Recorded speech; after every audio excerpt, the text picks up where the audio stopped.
오늘 본문 사도행전 13장은 바나바와 바울 일행의 1차 선교 여행 그 이야기를 담고 있는 내용입니다.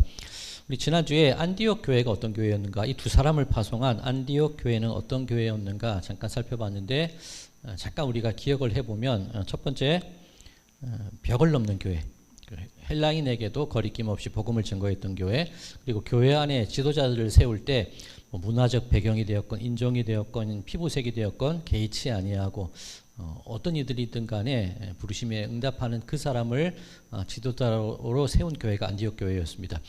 두 번째 특징이 말씀을 가르치는 교회, 달리 말하면 말씀 중심의 가르침이 있는 교회였다. 그렇다고 해서 지금 우리 개념에 성경 공부를 하는 교회 그런 뜻이 아니라 말씀 가르침과 구제함과 기도함과 선교함과 그 모든 것이 삶 속에서 하나로 된 교회, 즉 예배라는 것이 따로 떨어지는 게 아니라 그 모든 것이 함께 삶 속에서 드려지는 예배, 그런 교회가 안디옥 교회였다, 그런 말씀을 드렸고요. 그리고 그 안디옥 교회에 속한 성도들은 최고의 성도들이었다. 교회의 부르심, 성령의 부르심에 응답하여서 그 교회가 세워지게 될 때, 어디론가 파송되게 될 때, 남아서 그 교회를 돌보게 될 때 그 누구라 할지라도 최고의 사람으로 성령께서 그 교회의 사람들을 세우신 교회가 안디옥 교회였다. 그런 내용의 말씀을 지난주에 나눴습니다.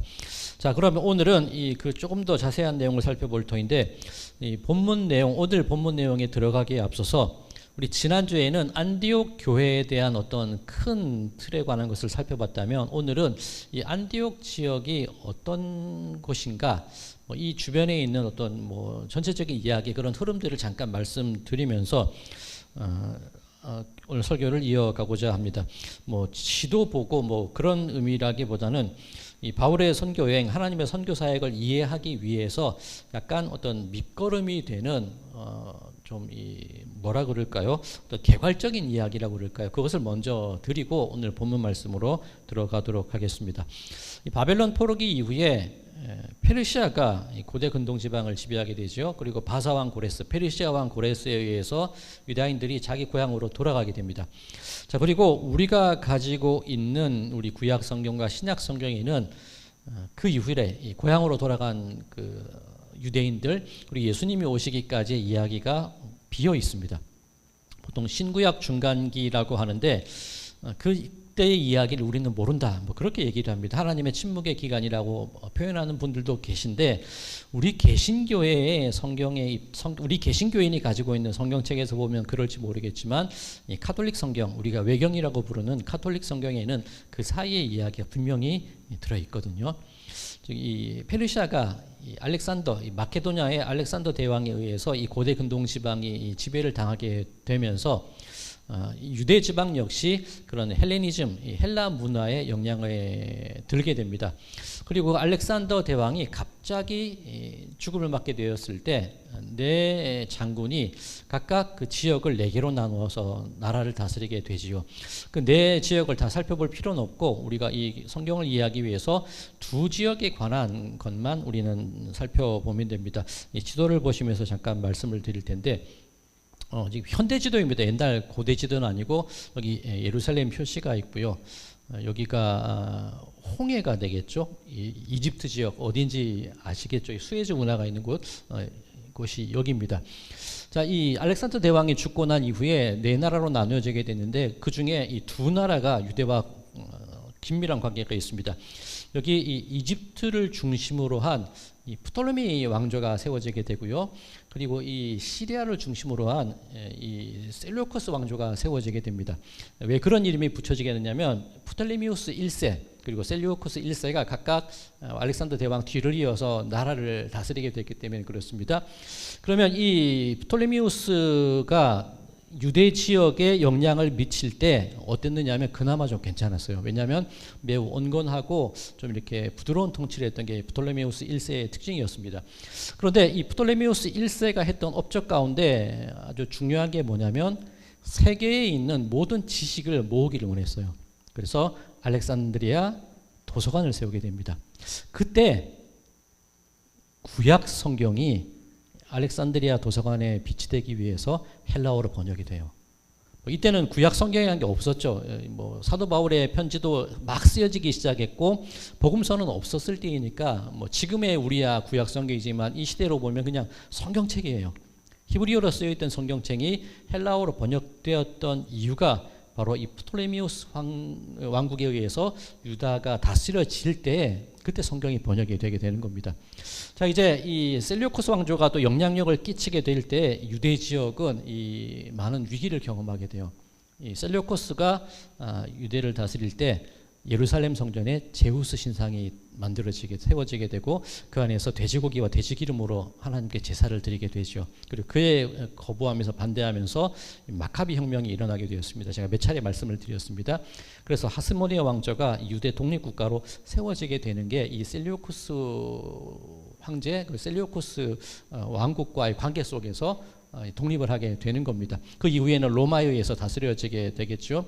자, 이 셀류쿠스가 다스릴 때에 이 셀류쿠스 1세 많은 도시들을 건축을 하게 되겠죠. 아무래도 또 왕의 치적이 있으니까.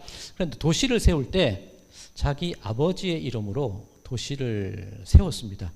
아버지의 이름이 누구냐면 안티오코스예요. 우리 성경식으로 하면 안디옥이 되겠죠.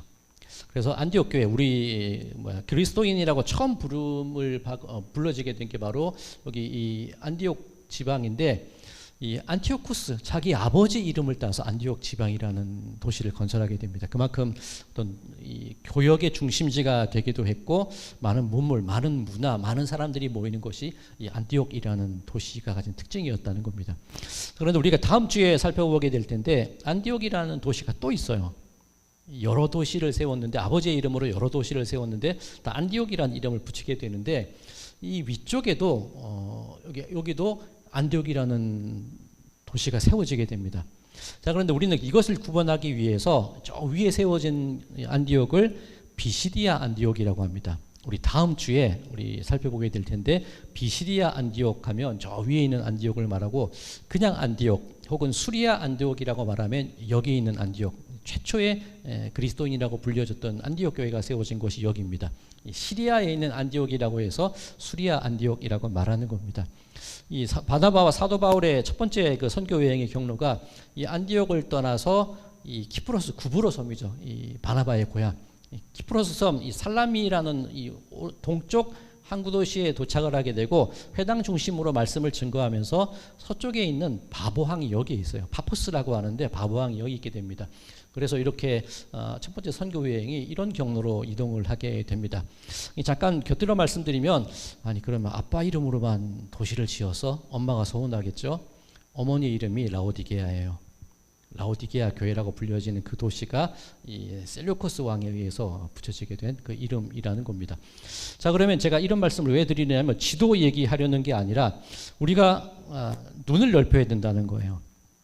우리는 지금 예루살렘의 회복, 우리 몇 주 전에도 한번 말씀을 드렸습니다만, 새 예루살렘의 회복, 이스라엘의 회복이라고 하면 우리는 우리의 시야가 어떤 유대 혈통을 가지고 있는 한 국가, 한 땅에 우리의 시선이 좁혀져 버려요.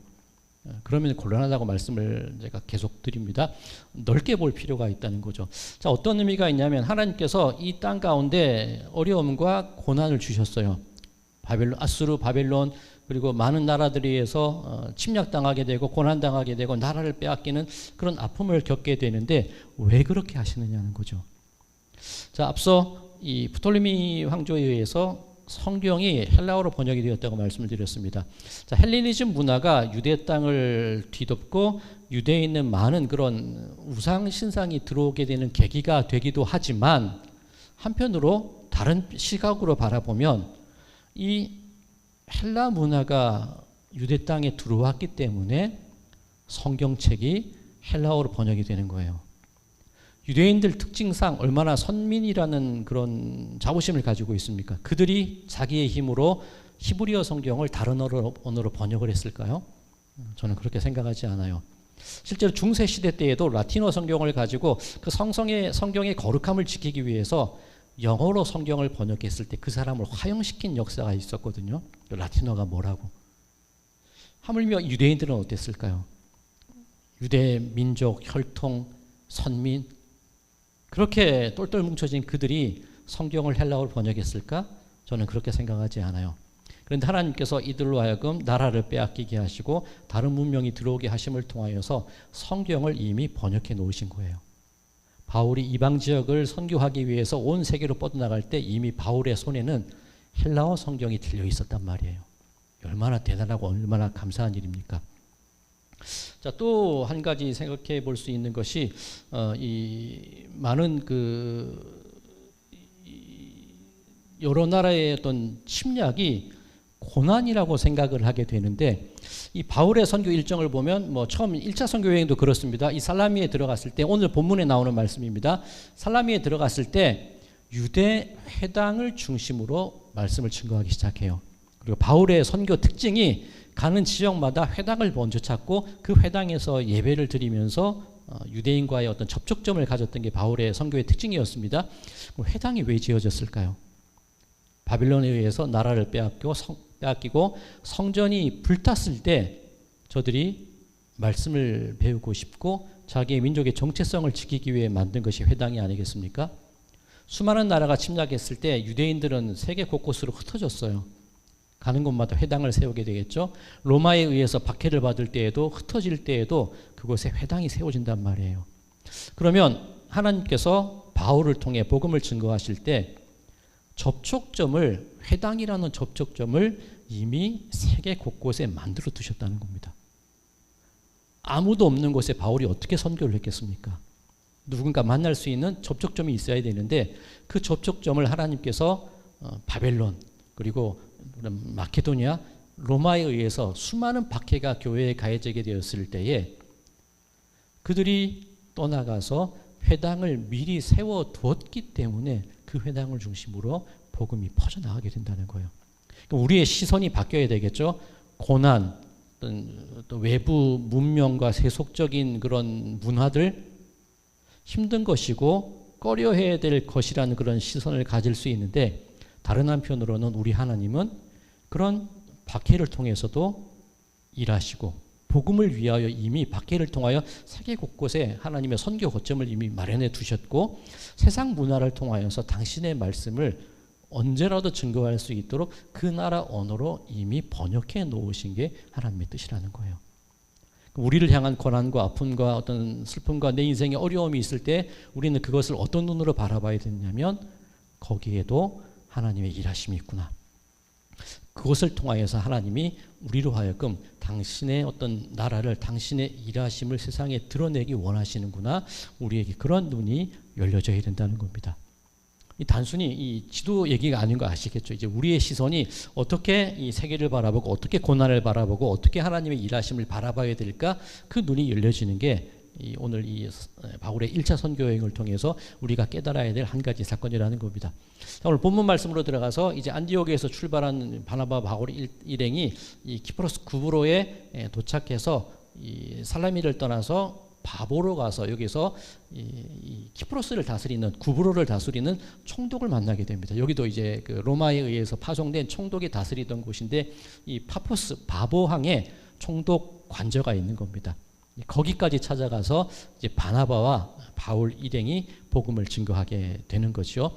오늘 본문 말씀으로 이제 들어가도록 하겠습니다. 그 과정을 오늘 본문 4절에서 6절까지 말씀하고 있는데, 4절에서 6절 말씀 제가 읽겠습니다.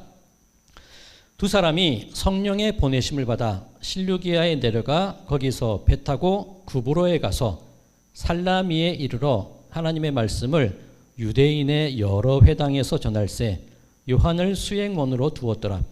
온 섬 가운데로 지나서 바보에 이르러 바 예수라 하는 유대인 거짓 선지자인 마술사를 만나니. 이제 이해되시겠죠? 이 흐름을 이해되시겠죠? 지금까지 말씀드린 그 어떤 시선이 넓어지는 그 흐름 속에서 드디어 바나바 일행이 바보항에 도착해서 총독 서기오 바울을 만나게 되는 겁니다. 자, 그런데 서기오 바울 만나기 이전에 이 바 예수라 하는 유대인 거짓 선지자 마술사를 만났다. 성경은 그렇게 증거하고 있습니다.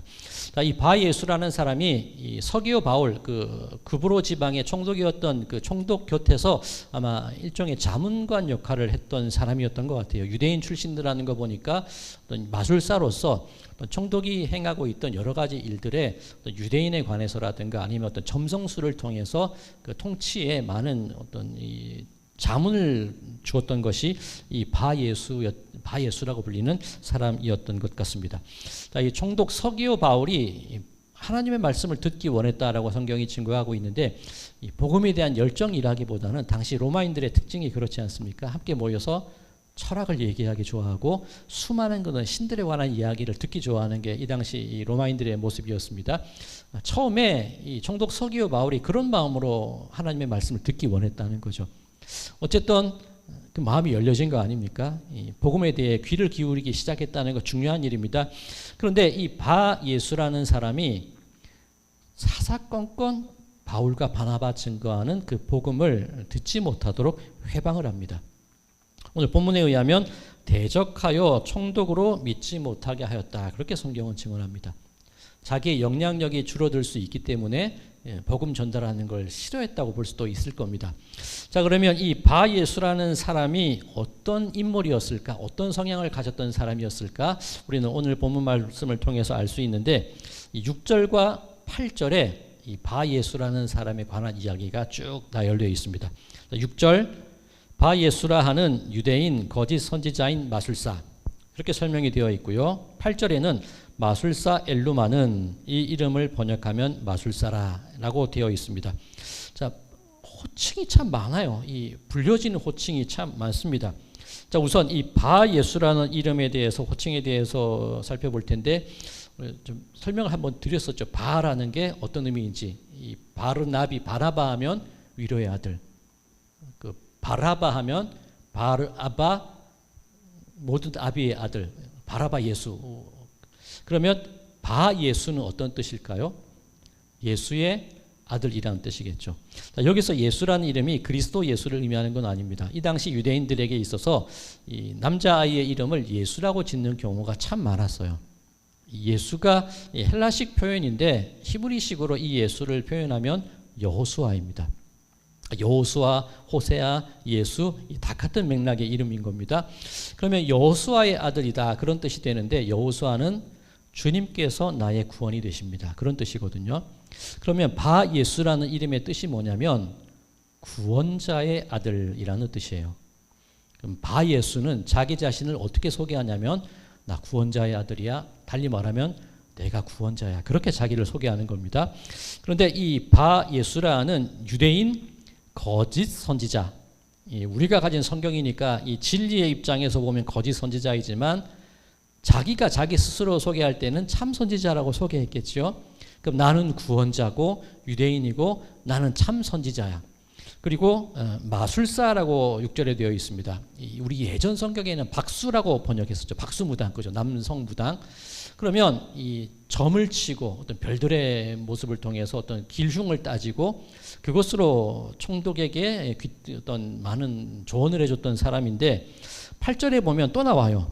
마술사 엘루마는 이 이름을 번역하면 마술사라. 이 엘루마라고도 또 불리는데 이게 아마 이게 아랍어인 것 같아요. 근데 이 아랍어를 또 번역하면 또 마술사라는 의미래요. 그럼 이 사람의 이름은 구원자, 참선지자, 박수, 다양한 국가의 이름으로 마술사 그런 이름을 가지고 있는 게 이 사람이라는 겁니다. 자, 제가 이 사람을 읽을 때 누가 생각이 났냐면 우리 옆집 보살님이 생각이 났어요. 죄송한데 왜 그러냐면 우리 옆집 보살님이 간판을 그렇게 많이 다셔요. 법적으로 보면 간판은 3개만 달 수 있습니다. 이 담 말고 벽체에 가로 간판 하나, 세로 간판 하나, 그리고 땅에 지주를 박아서 세울 수 있는 간판 하나, 법적으로 3개만 세울 수 있어요. 저 양반 왜 저렇게 알고 있냐? 교회로 공문이 와요. 교회로 그 큰 교회들 같은 경우에는 그 간판 세울 때 참고하라고 구청에서 공문이 옵니다. 그러면 이 우리 보살님은 세로 간판, 지금이야 우리 3층에 다른 게 들어와서 줄였는데 아주 큰 세로 간판이 하나 있었고, 창가에 가로 간판이 있고, LED 간판이 있고, 우리 1층 출입구에 가로 간판이 2개가 있고, 포맥스에 프린트에서 간판이 유리창에 붙어 있고, 또 집 앞에 간판이 있어요. 간판이 7개, 8개는 돼요. 바꾸어 생각하면 우리 보살님 마음에 눈에 띄고 싶은 마음이 강한 거죠. 어떻게든 눈에 띄고 싶은 거죠. 달리 생각하면 죄송한데 장사가 안 된다는 그런 뜻도 되는 겁니다. 어떻게든 나를 돋보이고 싶고 어떻게든 드러내고 싶은 그 마음이 간판으로 표현되는 겁니다. 오늘 본문의 바 예수가 저는 그런 느낌을 받았어요. 어떻게 보면 중심은 공허한데 자기 어떤 겉모습을 꾸미기 위해서 다양한 이름으로 불려지기 원하고 센 이름으로 불려지기 원했던 것이 이 바 예수의 모습이 아니었을까. 경건의 모양만 있고, 그죠? 경건의 능력은 부정하는 사람이 바로 이 사람이었다는 겁니다. 어떤 인물이었는지 좀 와 닿으시죠? 자, 그런 인물이 총독 서기오 바울에게 복음이 전해지는 것을 사사건건 막는 것이 이 사람이었다는 겁니다. 자, 그렇다면 이 바 예수를 놓고 우리가 몇 가지 생각해 볼 수 있는 점들이 있는데, 첫 번째, 지금 바나바 일행이 구브로에 와서 복음을 증거하기 시작했습니다. 비로소 제 첫 번째 선교 여행이 시작이 된 거죠. 그런데 물론 사도행전에 성령이라는 표현이 많이 등장합니다만, 유독 안디옥 교회가 세워지게 될 때, 그리고 이 두 사람을 파송하게 될 때 성령께서 감동하심에, 성령께서 시키심에, 그 말씀이 유독 많이 반복이 돼요. 그러면 첫 번째 복음의 증거를 위해서, 이방 지역으로 복음을 전하기 위해서 성령께서 특별히 사람을, 우수한 사람, 최고의 사람을 택하시고 성령께서 감동시키셔서 그들을 보내시는데, 그 앞길에 그 성령의 역사하심을 가로막고 회방하는 이들이 분명히 있다는 겁니다. 우리의 기대는 성령이 역사하시고 성령이 능력을 주셨다면 일사천리로 모든 것이 잘 해결되리라는 그런 기대를 가지고 살아갑니다만, 분명히 성령께서 함께 하심에도 불구하고 그 길을 가로막는 이들은 있다는 겁니다. 자, 이것을 오늘 설교 시작할 때 어떤 눈으로 바라보자 그랬죠? 고난과 박해와 여러 어려움이 있을 때 다양한 시선이 있을 텐데 어떤 시선으로 바라봐야 되냐? 왜 이렇게 힘들지, 아플지? 그 시선이 아니라 그 속에서도 일하시는 하나님의 능력을 볼 수 있는 우리의 시선이 열려야 된다. 그렇게 바라보자고 말씀을 드렸죠. 그럼 우리가 신앙생활을 할 때, 우리가 이 세상을 살아갈 때에 성령의 능력에 의지해 살아가지만 우리에게도 수많은 박해와 어려움이 당연히 닥쳐오게 되고, 그것을 경험하게 될 때 우리들은 그것을 어떻게 바라보아야 되냐면, 당연히 하나님의 일하심이 그 가운데 있고 내가 알지 못하는 놀라운 그 선교의 거점들, 놀라운 비결들을 이미 그 어려운 일들을 통하여서 곳곳에 심어 놓는 분이 우리 하나님이시구나. 그런 눈이 우리들에게 열려져야 된다는 것이죠. 자, 이 바 예수를 통해서 우리가 생각할 수 있는 모습, 바로 그 첫 번째라고 할 수가 있습니다. 자, 두 번째, 이 바 예수가 방해를 하고 있는데, 그 바 예수의 방해에 대해서 바울의 대응이 나타납니다. 9절입니다. 바울이라고 하는 사울이 성령이 충만하여 그를 주목하고. 자, 아주 중요한 표현이 이 9절에 있습니다. 드디어 성경에서 이 사람의 이름을 바울이라고 호칭하기 시작하는 게 바로 이 순간부터입니다. 우리는 보통 흔히 생각하기로 또 들어왔던 게 뭐냐면, 다메섹으로 가는 길에 눈이 멀었어. 예수님을 만나고 눈이 멀었어. 비늘이 벗겨지면서 사울이 바울이 되었어. 그렇게 보통 이해를 합니다만 아니죠. 여전히 성경은 그를 사울이라고 불렀고, 아라비아에 가서 3년을 머물 때도 사울이라고 불렸고, 다소 고향으로 낙향했을 때도 사울이라고 불렸고, 다시 안디옥 교회로 부름받았을 때도 사울이라고 불렀습니다. 해석하는 분에 따라 다를 수 있겠지만 적어도 십수년 동안, 이 다메섹 회심 이후에 십수년 동안 여전히 이 사람은 사울이라고 불려요. 그런데 오늘 이 순간부터 바울이라고 불려지기 시작하는 겁니다. 의미가 있다는 거죠. 그러면 이 드디어 바울이라고 불리운 이 사나이가 바 예수를 대적해서, 이 바 예수, 사사건건 복음을 가로막는 바 예수를 향하여 꾸짖는 장면이 나오는데, 이 10절과 11절 앞부분입니다. 제가 읽겠습니다. 이르되 모든 거짓과 악행이 가득한 자요 마귀의 자식이요 모든 의의 원수요 주의 바른 길을 굽게 하기를 그치지 아니하겠느냐. 보라 이제 주의 손이 내 위에 있으니 내가 맹인이 되어 얼마 동안 해를 보지 못하리라. 바울이 꾸짖습니다. 그리고 이 바울의 꾸짖음으로 인하여서 바예수의 눈이 보이지 않게 되어서 자기를 인도해 줄 누군가를 찾아다니게 되었다. 성경은 그렇게 증거하고 있습니다. 굉장한 아이러니지요. 이 바예수의 입장에서는 내가 구원자고 내가 참 선지자고 내가 마술사고 내가 진리를 가진 자라고 스스로 어떤 이끄는 자라고 리더라고 소개하고 있지만 정작 자기는 눈이 멀어서 다른 사람에게 손에 의지할 수밖에 없는 게 이 바예수의 모습이라는 것, 이 아이러니한 모습이 드러나 보입니다. 자, 또 한 가지 눈이 어두워져서 다른 사람에게 자기를 인도해 줄 다른 사람을 찾는 이 모습, 자, 누가 떠오르지 않습니까? 자, 만약 바울이 기도하기를 그 바예수를 향하여 네 눈이 영원히 멀어버릴 거야 그렇게 기도할 수도 있었을 겁니다. 그런데 어떻게 기도하냐면 맹인이 되어 얼마 동안 해를 보지 못할 거라는 거예요. 그 보지 못하는 기간이 일시적일 거라는 겁니다. 이거 누구 얘기입니까? 자기 얘기거든요. 그러면 지금 바예수를 향하여 말했던 이야기, 모든 거짓과 악행이 가득한 자, 마귀의 자식, 의의 원수, 주의 바른 길을 굽게 하기를 그치지 아니하는 사람, 누구란 얘기예요? 자기였다는 겁니다. 예전에 자기가 그렇게 살았다는 겁니다. 그리고 바예수를 향하여서 네가 한동안 앞을 보지 못할 거야. 그렇게 기도한 때에는 자기 자신에 대한 반성이 들어있는 거예요. 없을 수 없는 겁니다. 자기가 한동안 다른 사람의 손에 이끌림 받았던 생활을 살지 않았습니까? 자기가 기억이 났고 또 반대로 얘기하면 그 바예수라는 사람의 모습 속에서 자기가 변화했던 것처럼 이 사람 역시 복음에 의해서 변화되기를 바라는 마음이 그에게 깃들어져 있었다는 그런 의미가 되는 겁니다. 자, 묘하게도 성경은 이 순간 이 바예수를 향하여 바울이 꾸짖는 이 순간부터 바울이라 불리기 시작해야겠다. 성경은 이렇게 증거해요. 자, 이거 굉장한 의미 아니겠습니까? 여러 의미가 있을 겁니다. 첫 번째 의미는 지금껏 유대 중심, 유다 중심, 히브리어 중심의 삶이었다면 사울이라는 이름이 히브리어식 표현이고 바울은 헬라식 표현이거든요. 이 유대 땅을 벗어나서 이 세계를 향하여서 헬라를 향하여서 글로벌하게 국제적으로 이름을 바꾸는 그런 모습이라고도 해석할 수가 있고 또 다른 해석이 가능한데 사울 이스라엘의 초대 왕이 사울이지요. 베냐민 지파. 바울도 베냐민 지파입니다. 베냐민 지파 사울 왕이 이스라엘의 초대 왕이에요. 그러면 이 바울의 아버지가 자기 아들에게 사울이라는 이름을 붙여줬을 때 기대가 있었겠죠. 내 아들이 그렇게 큰 사람이 되기 원해.